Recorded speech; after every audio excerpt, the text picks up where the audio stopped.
Ever notice how some places just feel off, like they're not quite part of our world?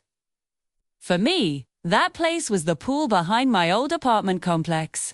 It was a ghost on every map, never officially listed as belonging to the building. And yet, it was always there, an unnerving, constant presence. The water was the strangest part. It was perfectly, unnaturally clear. Day or night, you could see right to the bottom.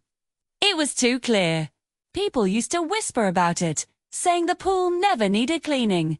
I saw it myself. Leaves would spiral down, landing on the glassy surface, but by the next morning, they'd be gone. Vanished, as if they'd never been there at all. It was just one of those local quirks you learn to ignore, until you can't. One particular summer evening, the air was thick and heavy, the kind that promises a storm that never comes. I was heading back from a late walk when I noticed something odd. The water level in the pool was higher than I'd ever seen it. It was lapping right at the edge of the concrete, almost overflowing. A new sign stood beside it, a stark white board with black letters that seemed to absorb the twilight. No swimming after dark. Simple. Direct. But it felt less like a rule and more like a warning. A very serious one.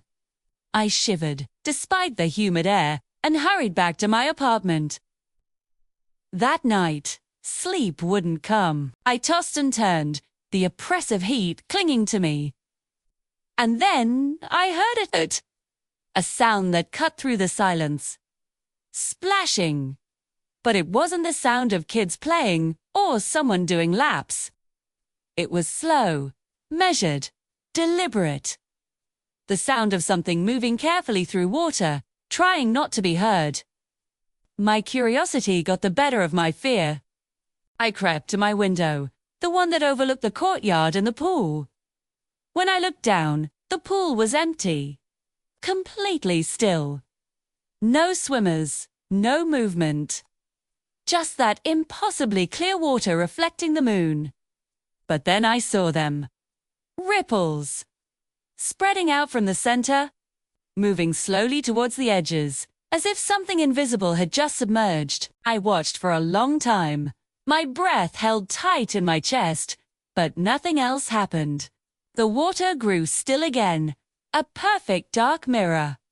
I tried to tell myself it was just the wind, or my tired mind playing tricks on me. I finally went to bed, convincing myself it was nothing. The next morning, the complex was buzzing with an anxious energy. Police cars were parked out front, their lights silently flashing. A neighbor, Mr. Henderson from 3B, was missing. He was a quiet man, lived alone, kept to himself. No one had seen him since the previous afternoon. They found his shoes right beside the pool, neatly placed side by side on the concrete. The strange thing, the police report said they were bone dry. Not a single drop of water on them. It made no sense. How could he have gone missing at the pool without even getting his shoes wet?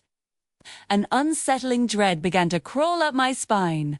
I felt this magnetic pull, a need to see the pool for myself. I walked over, my steps hesitant. The water was back to its normal level, calm and inviting under the morning sun. The sign was still there. No Horrigan, swimming after dark. I leaned over the edge, staring into the depths. The water was so clear I could see the drain at the bottom, the lines of the tiles, everything. And I could see my own reflection. Clear as day. But my reflection, it was smiling. A wide, predatory grin that stretched from ear to ear. I wasn't smiling. My own face was a mask of confusion and fear. My heart hammered against my ribs. I stumbled back, my mind reeling, unable to process what I had just seen. That's when it happened. A hand, pale and slender, it pressed up against the surface of the water from below. The water didn't break, it just bulged, like a thin, flexible membrane. Then another hand appeared beside it, fingers splayed, pushing upwards.